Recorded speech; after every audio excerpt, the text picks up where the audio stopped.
This episode is brought to you by Indeed. Stop waiting around for the perfect candidate. Instead, use Indeed sponsored jobs to find the right people with the right skills fast. It's a simple way to make sure your listing is the first candidates see.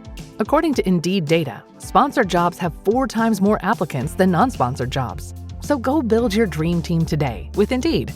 Get a $75 sponsored job credit at Indeed.com/podcast. Terms and conditions apply. This episode is brought to you by Redfin. You're listening to a podcast, which means you're probably multitasking. Maybe even scrolling home listings on Redfin, saving homes without expecting to get them.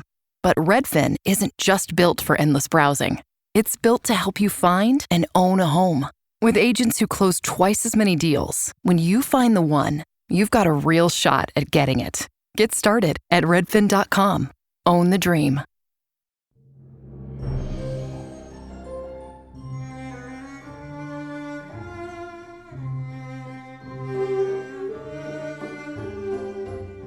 Hello and welcome to I Talk to Ghosts, the podcast that is specifically here to raise your spirits. I'm your haunted host, Jennifer, a professional medium and a teller of ghost stories. And indeed, I have some spooky stories for you this dark autumn evening. Devils, demons, and even a haunted mirror. Perfect for listening to as you light a few candles and carve a pumpkin or two. I also have a new message from the spirits for someone listening to the podcast. So join me at my seance table for a little bit of spiritualism. This message could be for you. But first, the chills. The spooky stories begin right now.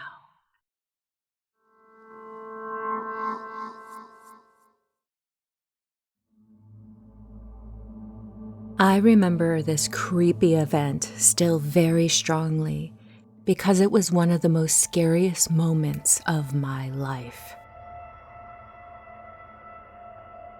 I was only about 3 or 4 years old when it happened. I have been told that I was a great sleeper as a child. Never woke up in the middle of the night. I wasn't prone to nightmares or night terrors. I wasn't allowed to watch scary movies when I was young, so you could say I was very sheltered from any kind of scary imagery or negative suggestions for my imagination to run away with. I had woken up in the middle of the night. I don't know why. Looking back on it, there wasn't a reason. I opened my eyes and saw in the darkness that my bedroom door was open. As I focused on the inky blackness of the hallway, I saw a very tall, dark creature with sharp, curved horns atop its head standing in my doorway. It had really creepy red eyes, and it had long, claw-like nails as it motioned to me with its right hand, very slowly, as if beckoning me to come close. It was so dark, but I saw its red eyes very well. I was so young. I thought it was just some monster who tried to scare me, so I tried to pretend I wasn't scared, and I said, very quietly, "Hi, monster." Internally, I was shaking and freaking out. I slowly turned my body away from this devil, and I looked at the wall, and I started screaming for my mom. I called to her a few times, and then glanced back at the door, and I saw this devil fading away, very, very slowly. I don't remember anything of what happened next. My mom must have come into my room, but the rest is hazy. After that, I told everyone about the monster. No one believed me. Now that I'm older, I'm sure it was a demon or the devil. This experience still terrifies me as I think about it now.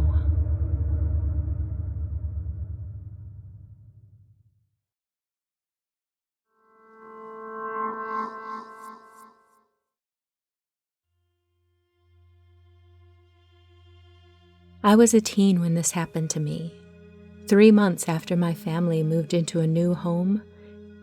As I was turning off the lights, I saw a dark figure running from the kitchen towards the living room. I didn't hear any footsteps with the shadowy movement, so I tried to dismiss what I saw as my imagination playing with my perceptions while turning off the lights. But the next night, as I turned off the kitchen lights, the same thing happened. I couldn't dismiss it a second time, and I was scared. I told my mom about it, and she said that it was all in my head. 2 nights passed without incident, and then, in the middle of the night, I was woken up by a warm breath on my face. I didn't have the courage to open my eyes, and eventually the breathing stopped. I slowly opened my eyes, and to my horror, I could see a dark figure with a tail and horns above me on my ceiling. I was scared to death. I couldn't move or shout. Then the figure simply disappeared. I went to my parents' room to sleep, and they scolded me for being afraid and for making things up. From that night forward, I slept with the lights on in my room. And after I went to sleep, my mother would come in and turn the lights off. One night, I awoke to a dark room, so I left my bed to turn the light back on. As I stood, I could see the figure with the tail and the horns at the foot of my bed, staring at me. I ran to my parents' room. The next morning, I insisted to my mom that we have the house blessed. Reluctantly, we called the family priest, and to everyone's surprise, the priest refused to enter our house. He said he could sense the presence of something supernatural with negative power, and he did some rituals and a blessing from the sidewalk. To my relief, ever since, there's not been a new sighting of that dark figure.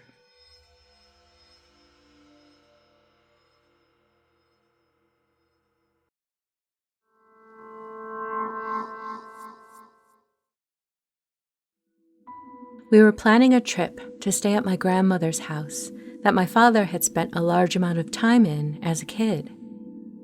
Dad managed to drive 17 hours straight to make the visit happen.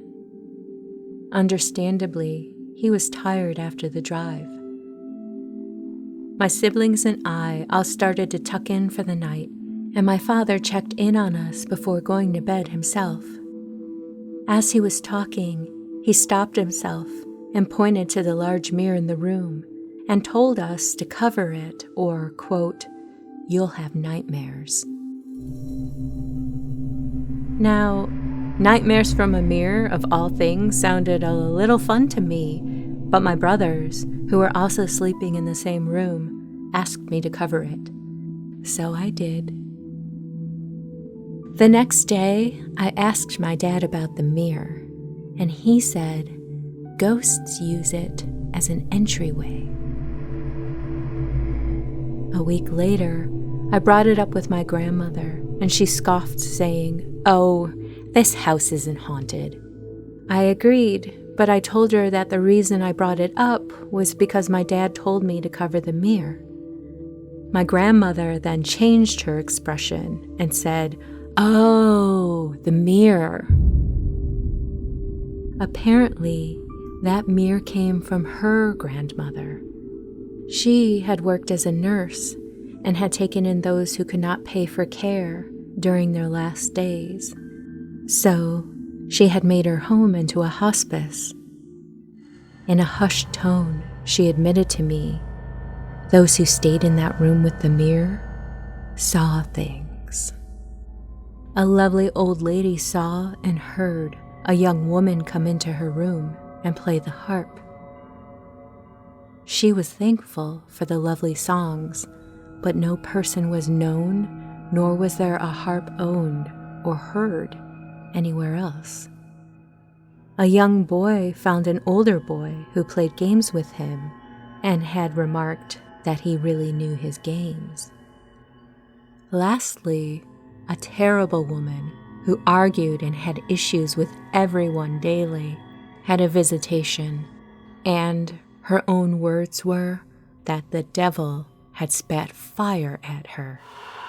She had even called the police and tried to accuse my grandmother of trying to kill her with the devil.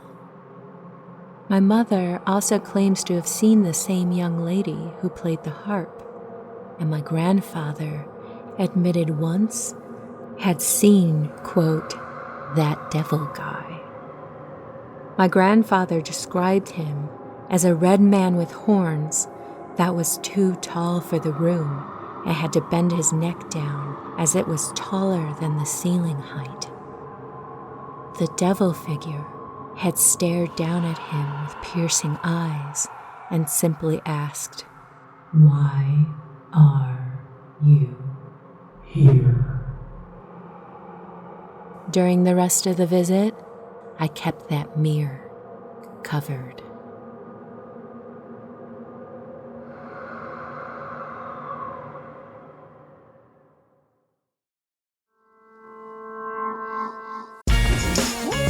Refreshing wild cherry cola meets smooth cream. The treat you deserve. Pepsi Wild Cherry and Cream. Treat yourself.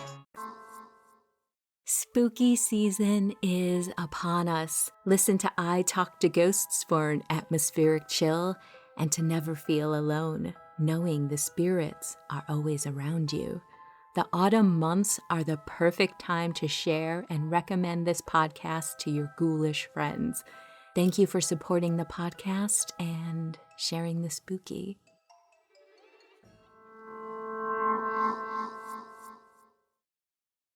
Hello and welcome back to I Talk to Ghosts. I have a message from the spirits this evening, so thank you for joining me tonight. As I work in this session, I have with me Black Moonstone.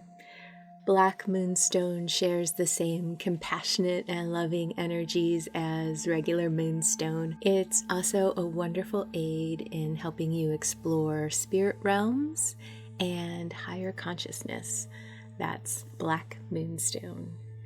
At this time, I quiet my mind, open the space for a spirit to come close. There's a feeling of sadness coming in with someone's grandfather. He's showing me in life he was rather strict and abrasive. He was just hard to know. You and your sisters dreaded seeing him, and in life you really didn't relate to each other very well. Yeah, I'm getting this feeling of sadness and regret on both sides of this, that you wish things had been different, and he has that perspective now that he wishes he was different. I'm seeing the game Monopoly. Was there a joke that your grandfather looked like the somber character who was in jail on the Monopoly board? This could be symbolism, but this feels like an actual story within your family. I'm seeing you flying a kite when you were younger. This leads me to think that there was a park or a field near his house, and it was just great to go out and play and avoid the whole situation entirely. I hope these details reach the person that they connect with, because his message for you tonight is he is guiding you to let your creativity and your intuition help you build the life that you dream of. And I know that doesn't sound like something he would have said in life, but this is the message he has for you now. You and your two sisters have very unique personalities amongst the three of you, and he wants you to recognize your strengths and use your personalities and interests and heart and spirit to your advantage to really help shape the lives that you want. And he loves that you support each other, and he's very proud of you. He's proud of all of you. He's saying any limitations, any limiting beliefs that you've picked up when you were younger that don't fit in your life and only hold you back, just dismantle it and live fiercely, live with a big heart, live for each other, all your loved ones in your life, and just celebrate it. I hope this message reaches you, because there's just so much passion and energy and encouragement that's coming through with it. And again, I know you wouldn't recognize this coming from him, but you'll recognize him from the details I shared earlier. Know that his soul has just broken wide open, and he's glowing with energy and love for your family and the experiences and potential that is there to live. I think I'm going to leave it at that. I hope this message finds you well, and if it does connect for you, please reach out, because I would love to know. Thank you.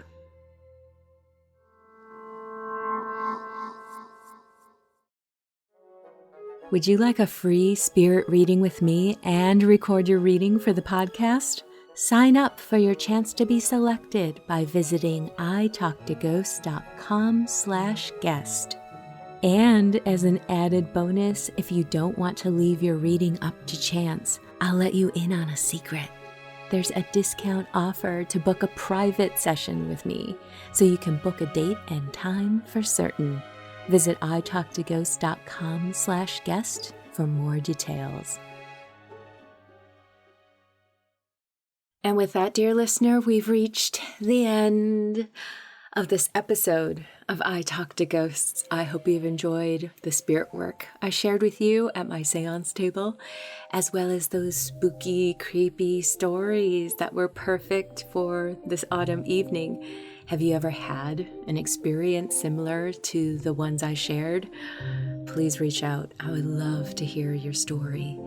In the meantime, wherever you wander off to in this world or the next, just remember, come back and visit with me.